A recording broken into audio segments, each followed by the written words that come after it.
So, ladies and gentlemen, it's Modern Investing on Pod TV. My name is Sasha Starr, and my guest today is Jim Eid from Eid Foundation. Welcome to the show, Jim.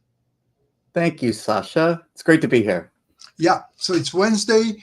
However, the market is down. It's climbing a wall of worry. Yeah. Everybody is concerned about Nvidia's report Yes. today at 4 o'clock. So we are all biting our nails and waiting for that to happen. My position is about 70% hedged and 30% unhedged. So I have a little bit room for upside. The problem with that is that I'm afraid that the downside is, in case of not stellar, I'm not even talking about bad report, but not stellar report. Unfortunately, downside is bigger than upside. I see upside is probably 150, not right away, but in foreseeable future. I'm talking about like maybe a few weeks from now, in case of great report. And I'm talking about probably something like $90 downside if it's not a great report. If it's a outright horrible report, which highly unlikely, Yeah. Yeah. it's always possible, then we are talking about 70, maybe $75 downside on Nvidia stock. But we'll see. Probably in next 3 hours or so. We'll Right. see how it plays. What about you, Jim? How you're playing Yeah. this? One of the things I've noticed is the volume has kind of dried up, and that's an indication that everyone's in wait and see mode for the Absolutely. report. Yeah. So, even though the numbers are red for me, for the most part, I have to say that, I'm not worried, because I think the report is going to come out, and meet expectations. I'm not sure that it'll exceed them, but I'm pretty sure it will meet them.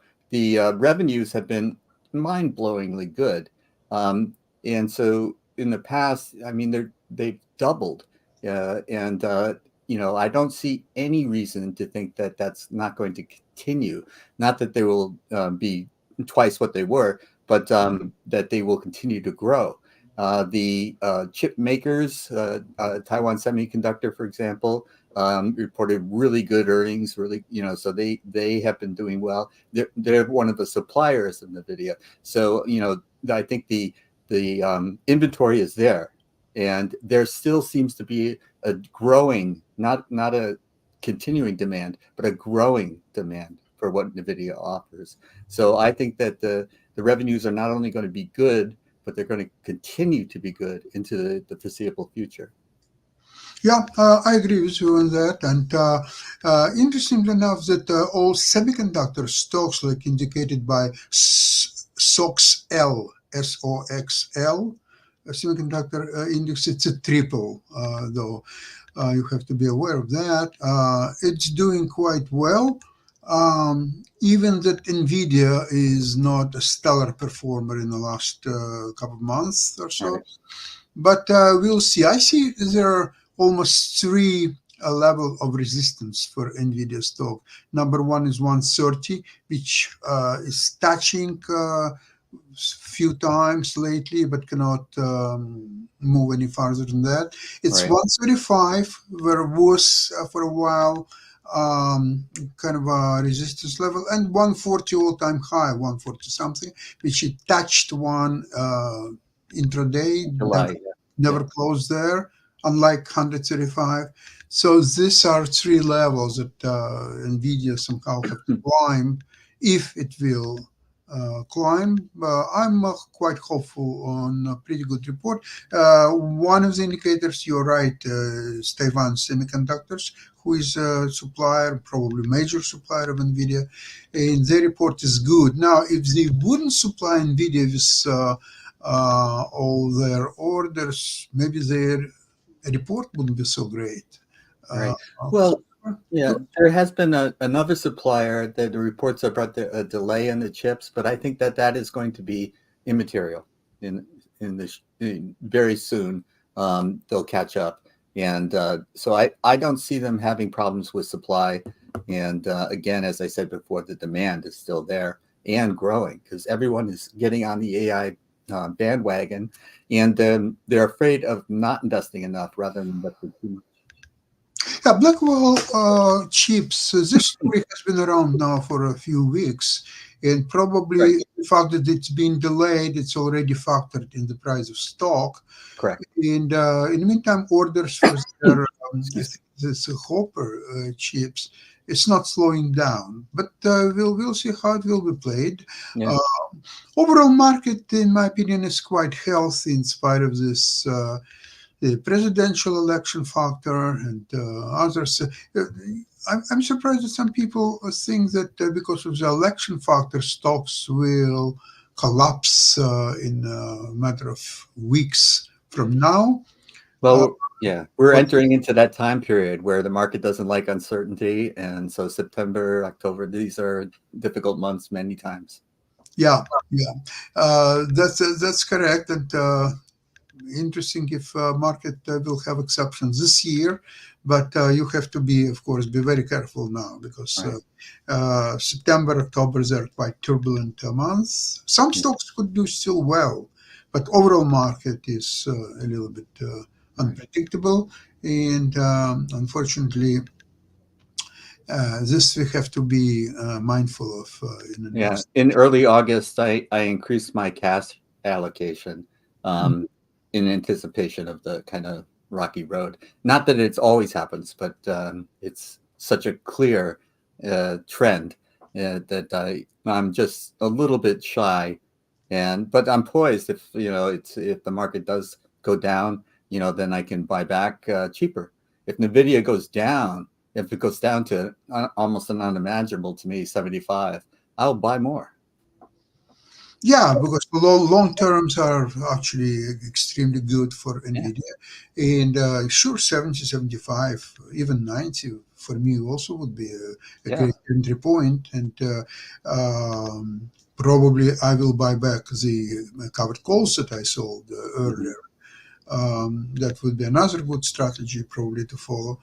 Um, Now, interestingly enough, there is one story that is not taking traction anywhere in the United States, and of course on our network, although I brought it a couple of times for people to be aware of it, because in my opinion, it's a very big story.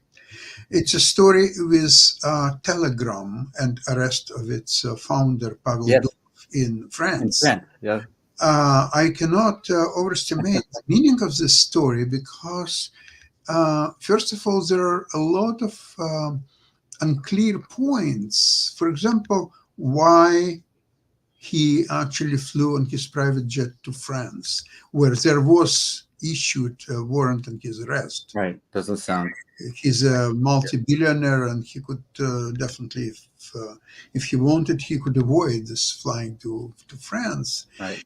Number two, previously, before his flight to France, he visited several countries in the region. How you would call it, Middle Asia, or all those stans like Uzbekistan, Kyrgyzstan, Kazakhstan, all this.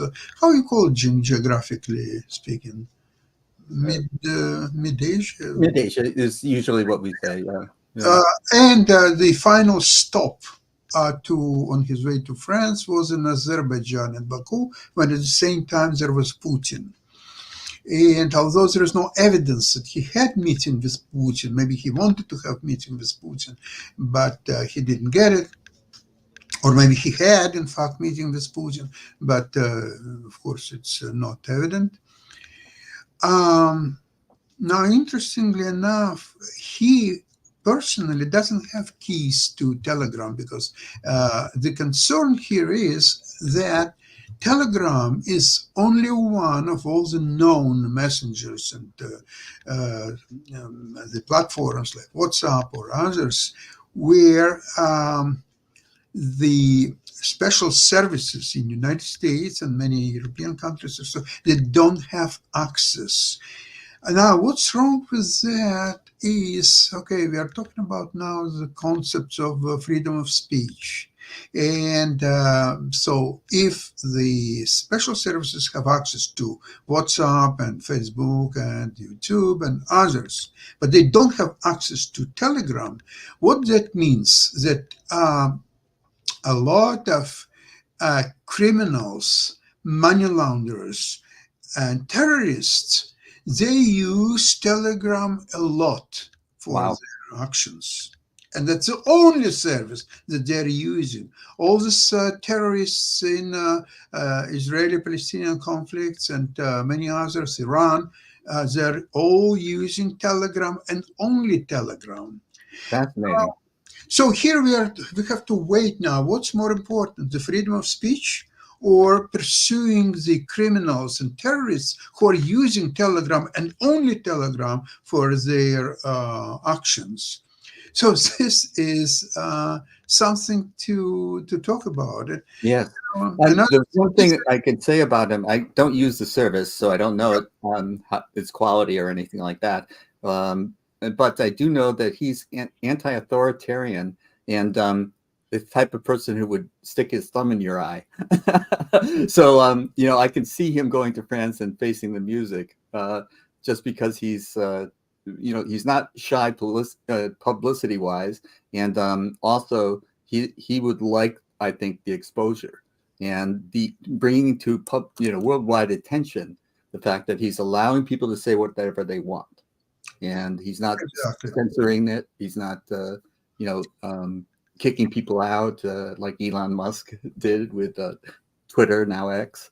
And so it's very curious to me how this is going to play out, because the idea of freedom of speech is very important, but the idea of controlling nefarious forces is also very important, and we're seeing this play out in many spheres.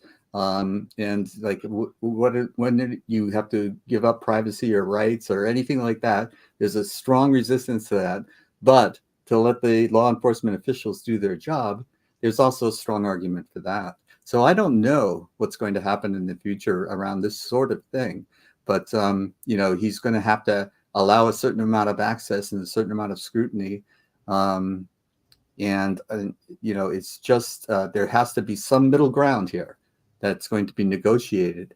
But I don't see him as being, too willing to negotiate. I think he's like one of those guys who just believes what he believes, and he's going to stick to his guns.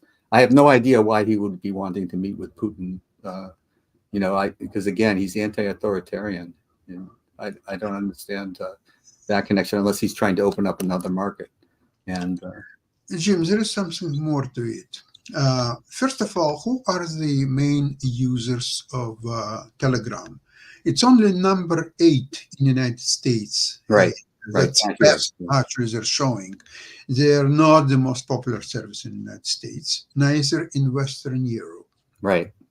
The biggest users of Telegram are number 1, India, number 2, Russia, number 3, Brazil, and all countries of BRICS coming fourth and fifth and so on. Now, answering my question, yes. Another idea of Duro and Telegram is the creation, as they already created, they're just through Telegram, they're making very popular a new cryptocurrency by the name HON.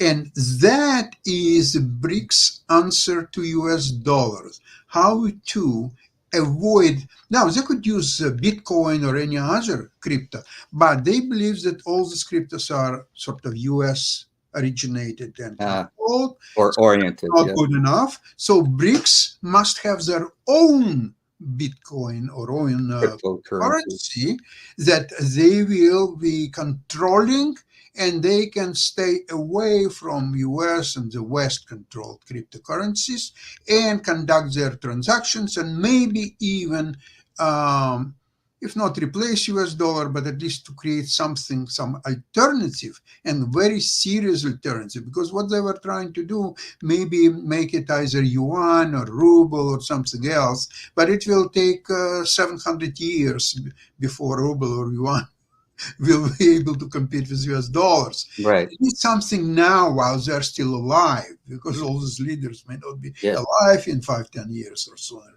So they wanted to completely go around US dollar, Western controlled cryptocurrencies, and have their own that they will control, that they will conduct, and at least transaction between BRICS countries. And there are soon, they expected many more countries join BRICS. So those countries, including, by the way, Azerbaijan, they also will be using this cryptocurrency even when it will get some traction. And so, interestingly enough, Pavel Durov, who was arrested in France, he does not control keys to Telegram.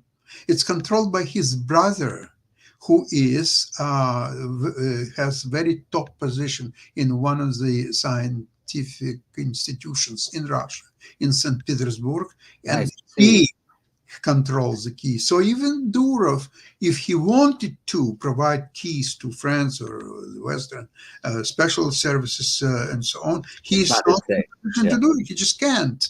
So, Very curious. You know so much more about this than I do, but I don't doubt anything that you're saying. It's it's interesting very puzzle. interesting play on BRICS' part. France has, I don't know if by now 24 or 48 hours to provide Durov with the charges, because right now he's Being held without charge.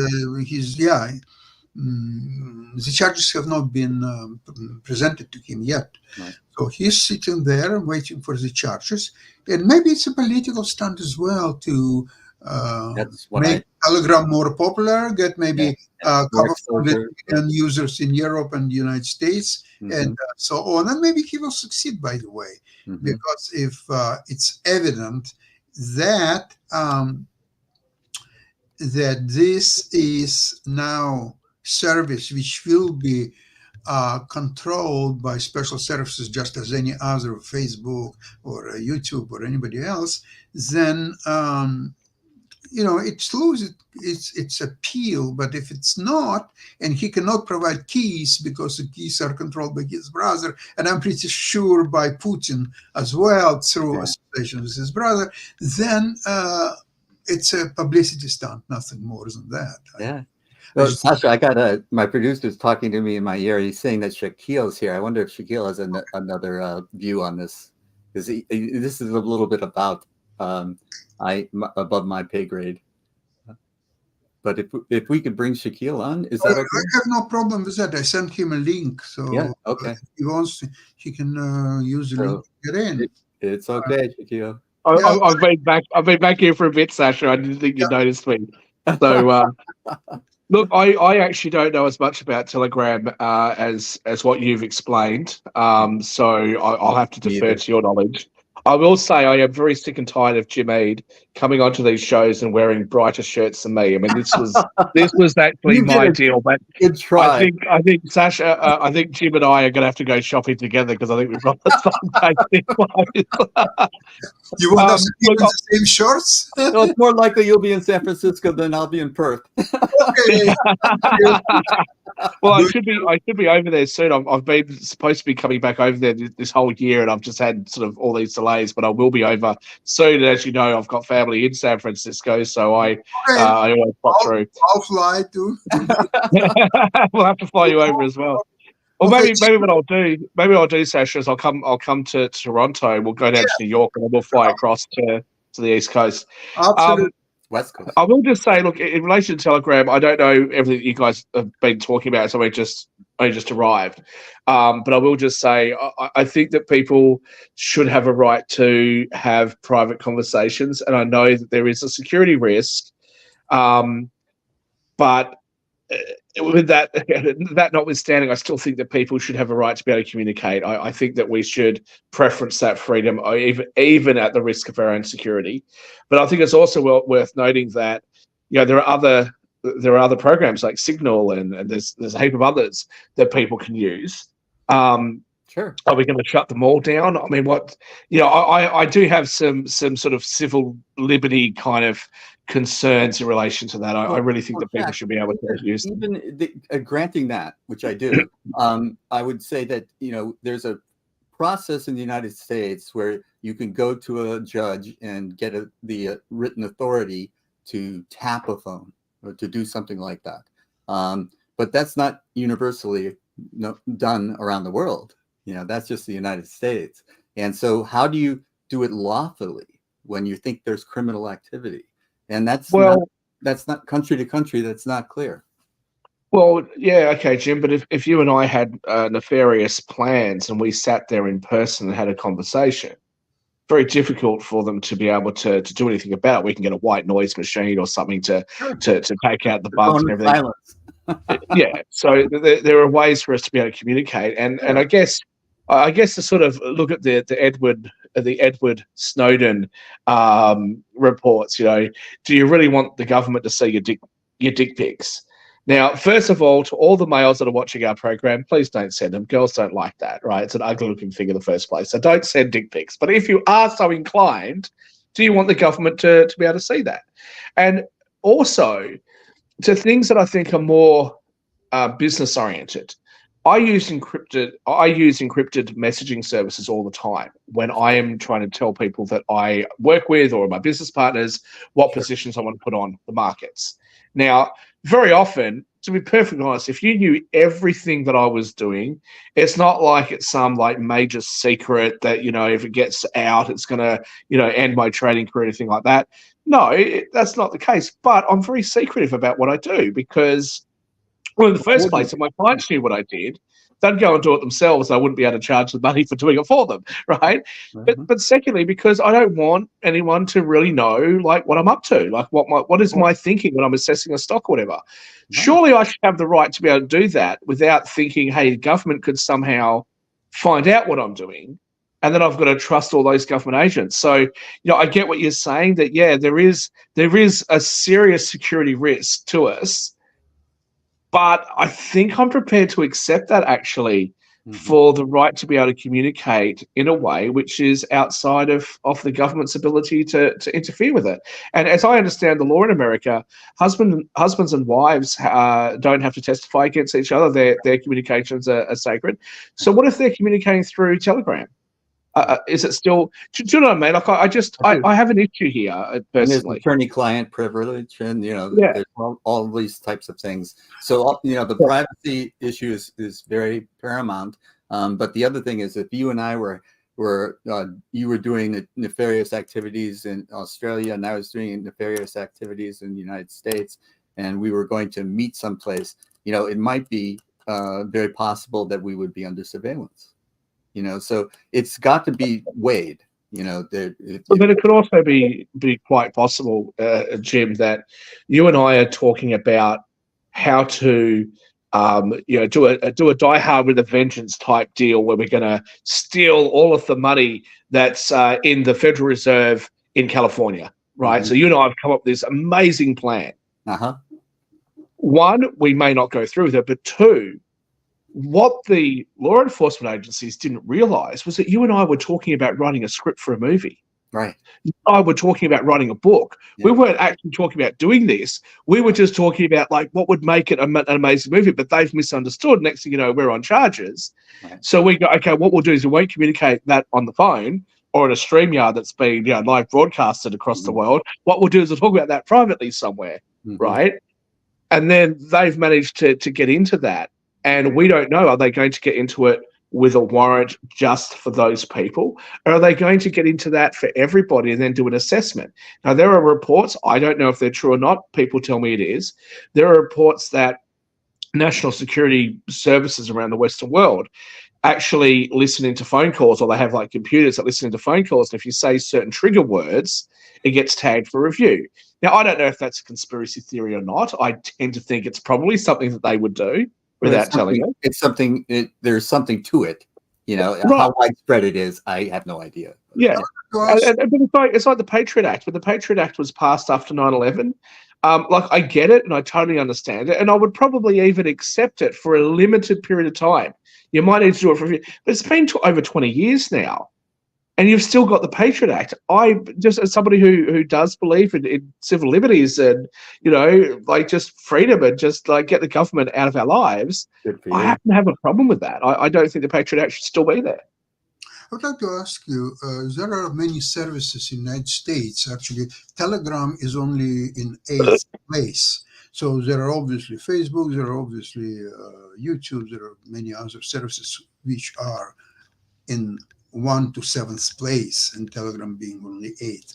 So how the 7 services which are ahead of Telegram, how are they able to attract so huge audiences?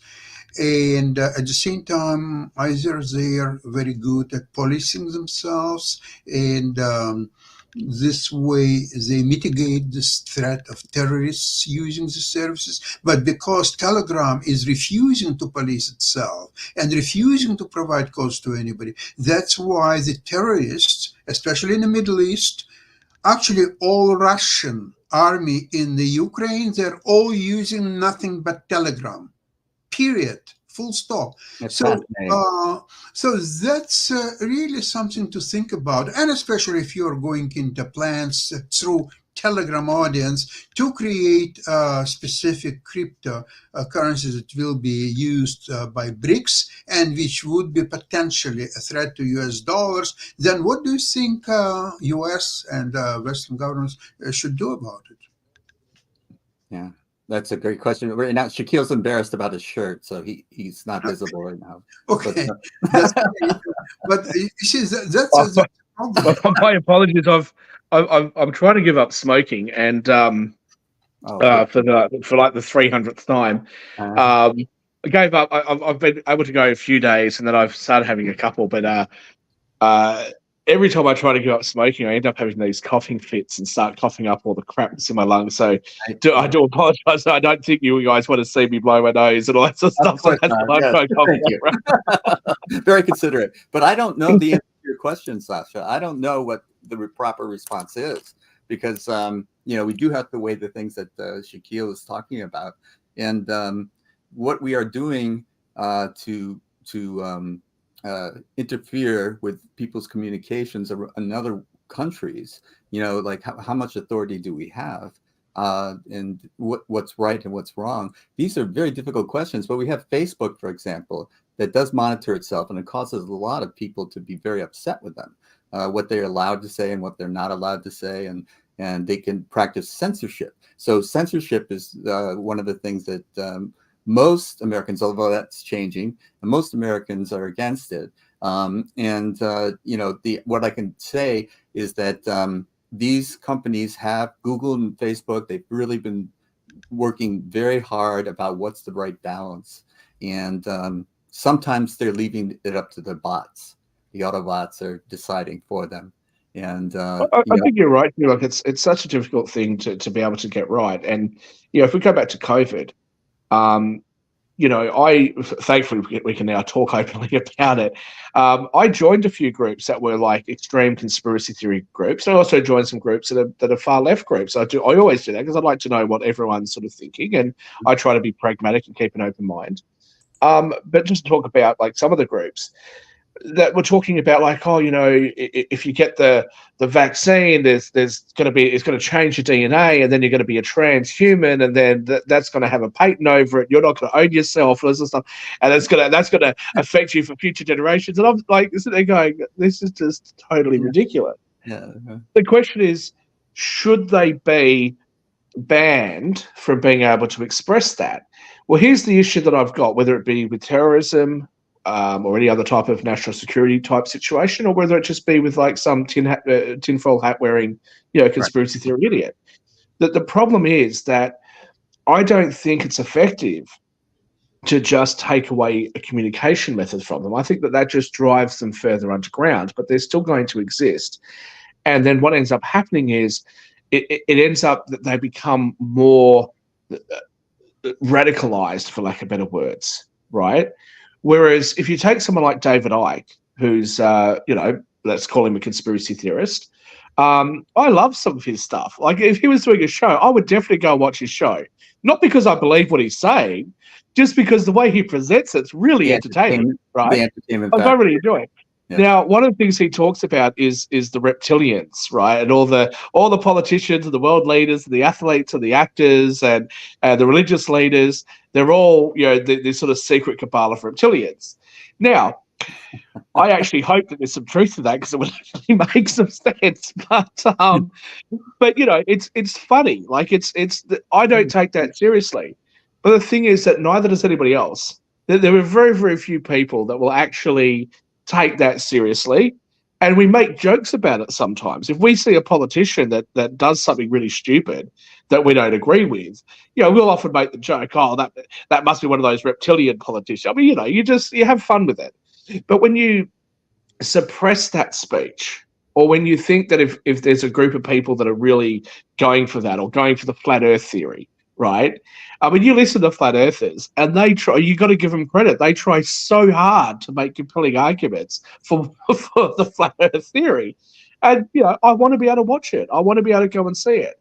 Yeah. So I think that there is a very fine balance between security, safety, and freedom. Oh, okay, Mark. Okay. Mark. A quick question for you and everything, because the first time I ever heard about Telegram, and I know nobody here is really a fan of this, but the first time I ever heard about Telegram was several years ago when I was in the middle of the pandemic doing a New Year's Eve celebration, and it was part of that crypto decentralized crowd and everything. So it seems like a lot of the people that were really big on Telegram were into that notion of decentralization, because even Telegram itself and Ton, one of their sites, advertises that they are decentralized. So that's the first time I heard about it, and it was actually a English DJ that was using the service and all along those lines. So is that part of what's going on, is that maybe they are being targeted because they are pro decentralization and all along those lines? Because that's something that I've heard a lot of folks say when I first heard about Telegram. And like I said, that was 2 or 3 years ago.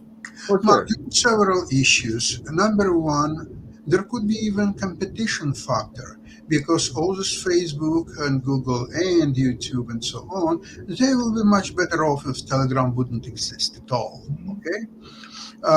Especially that there are already billion users in countries like BRICS and all the terrorist organizations, and anywhere from Iran, by the way, is their service number one, which is a Telegram.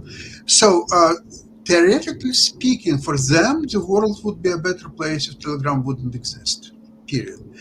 Number two, if there will be a threat to a Telegram being used, for example, in France, maybe US, maybe many other Western countries, so there could be the Telegram will be used primarily by BRICS country. And specifically, if they are trying to create their new crypto, it's already there. They already created the crypto. It's just not very popular yet, but it's already there. So then there would be the normal crypto world, which includes Bitcoin and a few others, and actually not a few, but 7,000 others. And there would be a new crypto, which will be very popular in BRICS alone. And they will trade through this device, so they don't need. Neither currency of these countries, neither yuan nor rupee or ruble, and neither one can become a dominant currency for the next probably 700 years, but they want to have something faster than that. So maybe that cryptocurrency, which will be specific for BRICS, and BRICS will start trading along in this currency. I don't think that India or China will be too ecstatic about that, because they have some sizable trade with the Western countries and the United States. So they will have to mitigate and make sure that they will not pay a heavy price for the strategy. Then there is a key of whether Durov will provide, although technically, as I said before, he can't do it, but a lot of things have happened, as we know. So that will become a service similar to Facebook and YouTube and many others, where special forces would be able to monitor the terrorists and other criminal activities. So that are the choices. Now, the freedom of speech, uh, in my opinion, is important, but how it can compete with the security question, I'm not so sure about it. It's really up to. Well, Milton Friedman said, and many others have said something similar, that a society that sacrifices its freedom for security will end up with neither. Ben Look, Franklin. those are great ideals. Yeah. I don't know. I just have a concern with government, looking at everything. People have concerns about the new Microsoft thing where it takes a photo every 3 seconds or whatever of your screen. Like, I have some concerns about that. Of course. I've Privacy is a real issue. Yeah. I'm very unhappy with the Californian tech sector at the moment, with the whole AI stuff, because as resistant as I have been, I've finally started to, okay, look, I'll have a look at it. I'll start using it.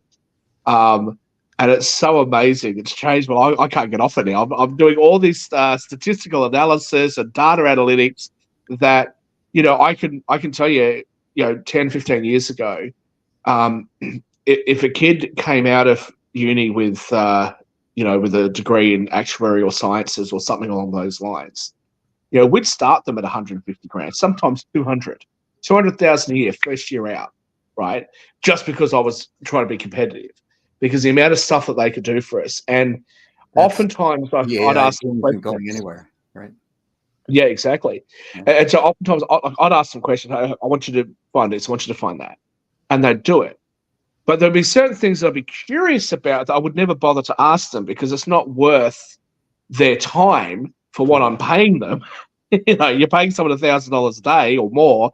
Like, it's not worth their time to do that when you can have them doing more productive things.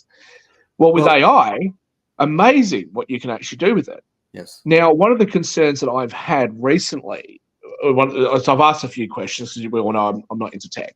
So I asked, can I have my own GPT? Can I have my own stuff? And actually, yes, you can, and you can get open source stuff, and there's all sorts of stuff that you can do. Sure.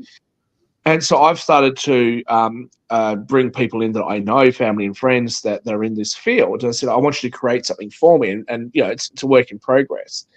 And one of my guys said to me, why don't you just use Copilot because you're used to it, right?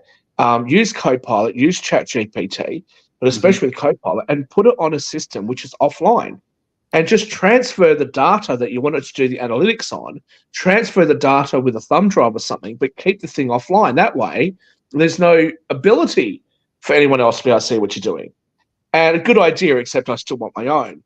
But I guess that's sort of the same sort of question is, if government is allowed to see what I'm doing, at what point are they allowed to say, well, actually, we think we should take that for ourselves? If I'm trying to work on a new vaccine, for example, or a new treatment, and the government of the United States says, well, you're Russian, and we actually think that we can benefit from that, and we can see what you're doing, so we're going to take it, even though we don't accuse you of being a terrorist or anything. Is that okay? Well, there's the principle of probable cause, that is often abused, but is essentially the you have to have a reason for investigating. And so, if you've given somebody a reason to investigate, then your rights to privacy are diminished. And if you have not, then your rights to privacy should remain strong.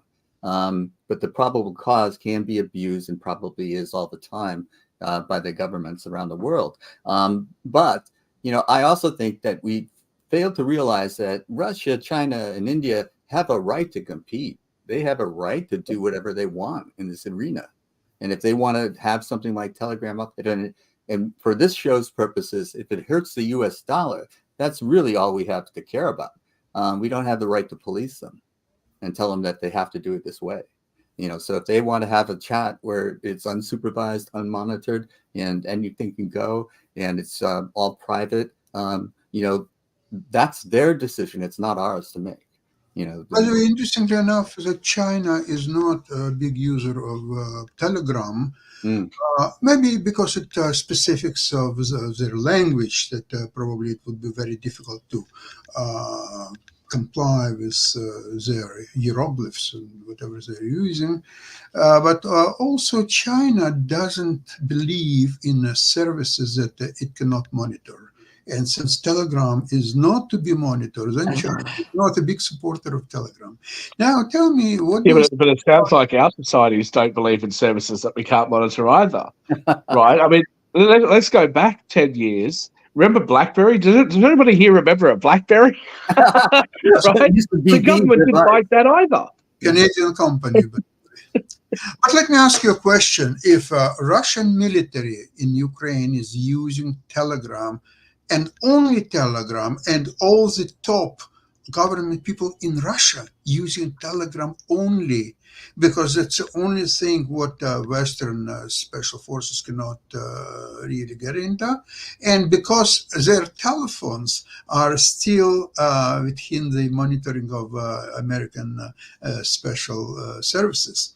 So if you would imagine the situation where Russian command issuing through Telegram in order to hit Ukrainian target, which has to be, for example, if it's a multi-story building, and building is destroyed, say 25 people are being killed, and if U.S. Special Forces would have access to Telegram, they would detect it and they would warn Ukrainians about the upcoming attack. So you think that is it worth so-called freedom of speech to be more important than to save human lives? Well, I think that that's the CIA's job. You know, it's kind of above my pay grade. But those types of calls are made by, like, as you referred to, special forces that are designed to keep people safe.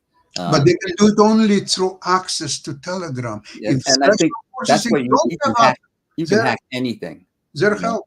No, they can't. Telegram, it's already in service for several years, and there is no one could claim that somehow they found how to not encrypt, but Well, they certainly wouldn't advertise it if they did. You know. But now looking at my amazing body here, unlike Jim, you can tell that I'm absolutely special forces expert in CIA operations. I'm not buying this. I'm really not. We're talking about the most powerful intelligence agencies in the world. I'm not buying that they need to lock up one of the founders of Telegram in order to get access to this stuff. I think something else, personally. I think something else is going on here. And I have concerns. To answer your question, if it was possible as a temporary measure to get into the data that Telegram has in order to save lives and in order to bring an end to the war and the conflict, then okay, I think most of us can probably accept that, but it has to be temporary. So what's happening? And what we're seeing is we're seeing governments try to interfere with people's usage of VPNs. We're seeing them be totally against encrypted communication. We're seeing them be totally against all sorts of different things. And I just don't think the government has. I don't think the government has the legal right, or should have the legal right, to do that en masse. It's a different thing if there's suspicion, like you talked about, Jim. But let's have a look at the United States. You had stop and frisk laws in New York. How was that even legal under your constitution? Giuliani. Yeah. But whoever did it, it was Giuliani, it was Republicans. But however, how was that not challenged and overturned by the Supreme Court? But it wasn't. So the thing is that all of these so-called rights that we have, we've got to trust government to enforce our rights. Well, and I think the government does a pretty bad job. We've seen them do that time and time again. And the US dollar, one of the reasons why the US dollar is under attack is you've got 30% of the world's economy under sanction. What are those countries going to do? Of course they're going to try to trade with each other. Of course they're going to try and do things with each other.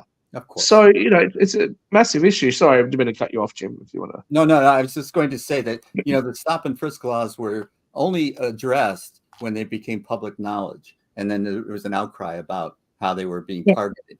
And so that's what you do. You do that with somebody like RFK Jr., let him run, put him on the ballot, let the people know what he stands for. And that's how this country is supposed to operate. And this is the way we should do these types of things, like make this a political statement and, vote people into office that either believe what you believe or will enact the laws that you believe in, those types of things, and if you that's why your vote matters and still matters, even if it sometimes feels like it doesn't. So, people have to put a stop to the people who want to control you and who want to control your right to choose, your right to do things, the right to privacy. Vote people in that believe in those things. Not to go into politics, though, but ultimately the United States is I'll describe it as being a constitutional democratic republic. The constitutional part is important because the Constitution restrains government power, even if the majority votes for something. The reason I say that is if we can't trust, and I'm not just ganging up on the American government, I feel the same about my own, but you guys are all American. If we can't trust the American government to safeguard things as important as a right to privacy, then how can we trust that they're going to respect our right to privacy when it comes to our communications? But Shaquille, how do you regulate that? Because one of the things that I was going to bring up just really quickly, because too often when there is money that is being given, you don't always know that it is going to the right forces. I mean, I think that's part of what's going on with Telegram, and we're having that here in Durham, the Bull City, because there is a major anti-gang organization that has received tens of thousands of dollars, maybe even close to $1 million or so and everything. And now they are finding out that some of the members are actually literally part of the gang. So they are having the problem of, while they are being part of the quote unquote solution, because the city is giving them plenty of money and the other organizations have given them money, but they weren't really regulated. So they were not knowing that the money was going outside to the negative sources and everything, because that's something that just recently came out after a major news investigation. We're never going to live in a utopia. We're not going to live in a utopia on the left where everybody is seeing kumbaya and everything's great, everyone's got enough to eat and everybody's reasonably equal and they've got access to healthcare and everything's amazing. We're not going to live in that kind of utopia. We're not going to live in a bright utopia where everyone's free to do whatever the hell they want to do and there's no crime and nothing bad ever happens and everything's amazing, right? And the police are lovely and people who get locked up deserve it. We're not going to live in either, right? I think that the idea that we're going to try to further infringe upon the freedoms that people have in order to try to bring about this type of utopia, it doesn't work. And to use a silly example, but it's one that I think still works. In Australia, we have this policy of 0 road deaths. 1 road death is too many. America has similar programs where they say that. Australia's a population of 25 million people. We're going to have 0 road deaths. It's great to think that we could, but it's never going to happen. We're not going to have 0 road deaths. That's absurd, right? So when you start to impose all of these different driving restrictions, and if you do 1 kilometre over the speed limit, you're going to get a fine. It doesn't work. In fact, sometimes it makes it worse because people are looking at the speedometer. The point that I'm making is we have to be realistic and we have to understand that the cost of freedom is some risk to your security. And I think that left and right people both agree on this issue that we're concerned about certain things, but there's only so much that government can and should do. And we don't want to live caged with everything that we do monitored. We don't want to live like that. I mean, California wants to be a republic. Part of the reason why is because they don't like being dictated to by the federal government about what they want to do. And it's the same sort of analogy. Economy in the world.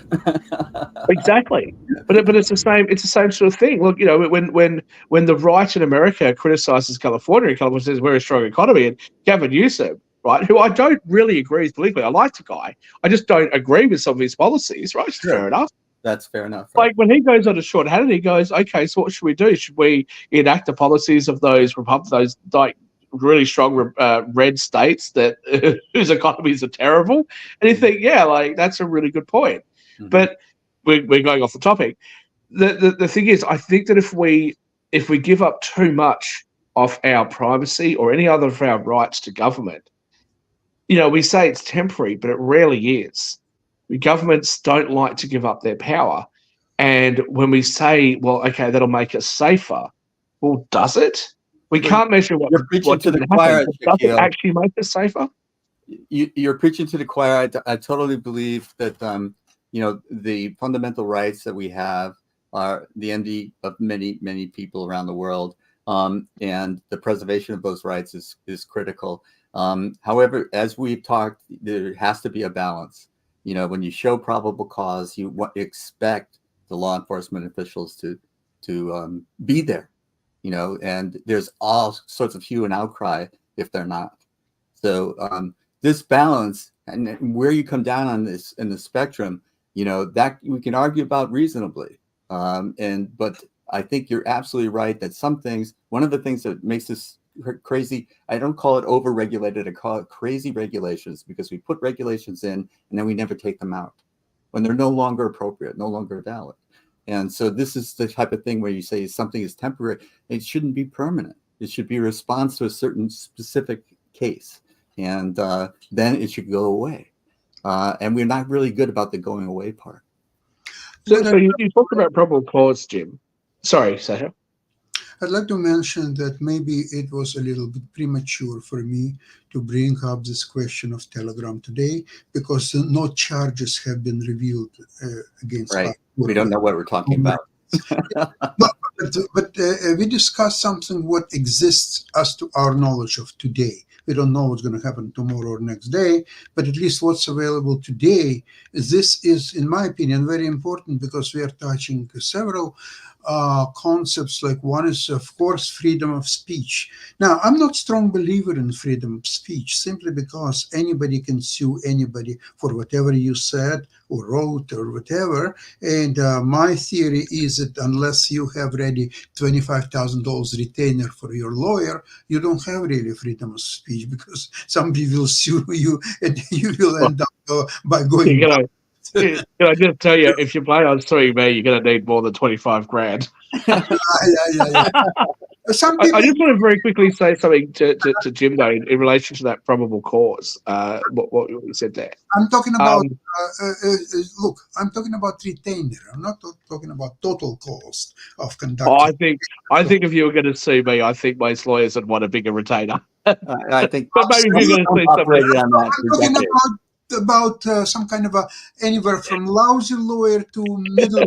I'm not talking about lawyers who charge $5,000 an hour. I'm not talking about, because in 5 hours your retainer will be gone and you will show bye-bye. You'll end up with Denzel Washington from what was that movie you did with Tom Hanks, where Tom Hanks had AIDS? What was that? Philadelphia, that's it. Yeah. But I just want to talk about probable cause for just a second, Jim. Here is what my issue is, right? If I was to go, right, Jim's from California, so therefore he's a communist. So therefore, because he's a communist, I'm going to monitor his communications, right? You would go, hang on a bloody minute, like, it's a free country. I might have some left views, some right views. Like, let me be.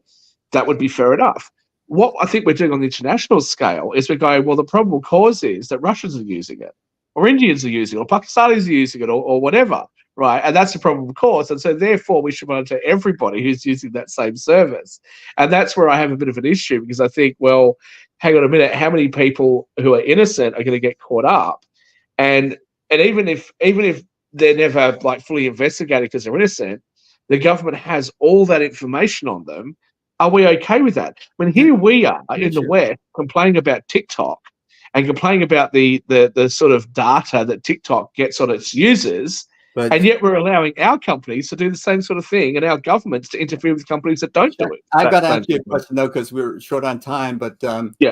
Do you think NVIDIA is going to announce strong earnings? And do you think the Fed is going to cut interest rates? And do you think that that's going to keep the economy rolling? Or do you see turbulent times and times coming up before the election? I think NVIDIA's earnings are probably going to be slightly stronger than what's expected. I think that it may not necessarily have that much of an effect on the price. Actually, I think if they come in at their earnings estimation, that might even depress the stock price slightly, Mhm. because people I think are expecting more from them. But look, Yeah. Nvidia is an amazing company right now. So um, as for the Fed, yeah, I do think that they're going to cut interest rates. The question is when they're going to cut interest rates. September and a Um, quarter is one my prediction. well, there's a political issue here, obviously, because you've got this little thing called an election coming Yeah. up. Yeah. So yeah, I think that could play into the timing of their decisions. Do I think the US is going to recession? No, I do think the US is going to have a little bit of a downturn, not to a recession level. But the reason I think the US is going to have a bit of a downturn is not because of weakness in the US. It's because of gaining strength in other countries. I think because other countries are beginning to get back on their feet after COVID. It's taken a little while longer for them to do Much so. longer, yes, And but what that means is that international capital will flow to those countries at the expense of the US. So it's not because the US has done anything wrong. The other thing I'll say is, I don't want to have a big political debate here. The election is razor thin. Well, I'd love to, but we don't have time. yeah. The election is razor thin right now. What we know is that the polls, almost on a daily, almost on an hourly basis, Kamala Harris is going to win, Donald Trump's going to win. Like it's just going back and forth like that, and the betting markets are going back and forth like that. Over the last 6 days, I've looked at the betting markets, a couple of times a day, every day, right? And about half the time, Donald Trump's been in the lead, and about half the time, Kamala Harris has been in the lead. Uh-huh. Now, the thing about this is markets actually don't like that. No, right? they hate it. Right. Markets would prefer it if Donald Trump was the $1.50 favorite or if Kamala Harris was the $1.50 favorite. Absolutely agree. They don't like this. The other thing that's very interesting is that in the international markets, Kamala Harris and Donald Trump are both above $2. Well, what does that mean? It means if you put 100,000 on Kamala Harris and 100,000 on Donald Trump, you'd make money if either of them win. What that is implying is that the markets are still not convinced. Totally, there's a slight chance the markets, it's like 1 in 1,000 chance, but it's a slight chance that they're pricing in, saying that it could be somebody else. So that's a problem. Markets don't like that sort of instability or that lack of predictability of what's happening, and it's more pronounced in the US than anywhere else. So look, Nvidia is doing very well right now. I think the AI space, as I've just described it, someone like me is embracing it. That's pretty impressive. I think there's a lot of innovation coming out of the US, but there's also some issues there. And the other thing is that changes to the US interest rate affects the entire world's money supply. Correct. The next major currency that we need to look at is obviously the euro, and so we need to see how that dynamic changes. Mm-hmm. So yeah, look, it's interesting times ahead. I do think the US is going to have a slight downturn, regardless of who wins this election. I think it's going to be a slight downturn. However, after the election, I think that under Donald Trump, the market's going to boom, and under Kamala Harris, the market's going to boom. Yeah. And the reason's the same. It's because then they know who's there, and then they can predict what's going to happen over the next. At uncertain level. Yeah, that's why I increased my cash allocation in early August, and it was like because I just traditionally the markets don't like the elections in general, and especially when they're too close to call. Yeah, but don't be shy either, Jim. If I can say, and I say this to everybody around the Western world, if you're getting a little bit antsy about what's happening in your own country, have a look at others. Yeah. There's emerging markets which generally have very good returns, but you don't even have to go to emerging markets. You might sit there in America and go, look, I've got X amount of money, I've got it sitting in cash. What should I look at? You know what? I might buy a few shares in Australia. I might buy a few shares in the UK. I might buy Nestle in Europe, or I might buy some companies in Germany. I might buy some companies in Japan. There are ways to be able to put your money into other countries, and you can actually mitigate the currency exchange risk when you do it. So there are ways to get exposure to other regions of the world. You don't just have to do the United States. That's something to bear in mind when you're looking at your portfolio. Absolutely correct. Shaquille and Jim, I would like to thank you so much for today's program. And we'll see a report of NVIDIA in 2 hours, and we'll see which way it goes. All world, not just US, but all world is watching this event. It's Yes. probably the biggest event of the year. And with all attention to it, it's very difficult for me to see that their report will be less than stellar. But we'll find out in a couple of hours. In the Great. meantime, thank you so much. Have a good trading, and see Pleasure, you Sasha. next week, same time, same place. All right. Bye Good to bye. see you again, Jack. Bye bye. Thank you.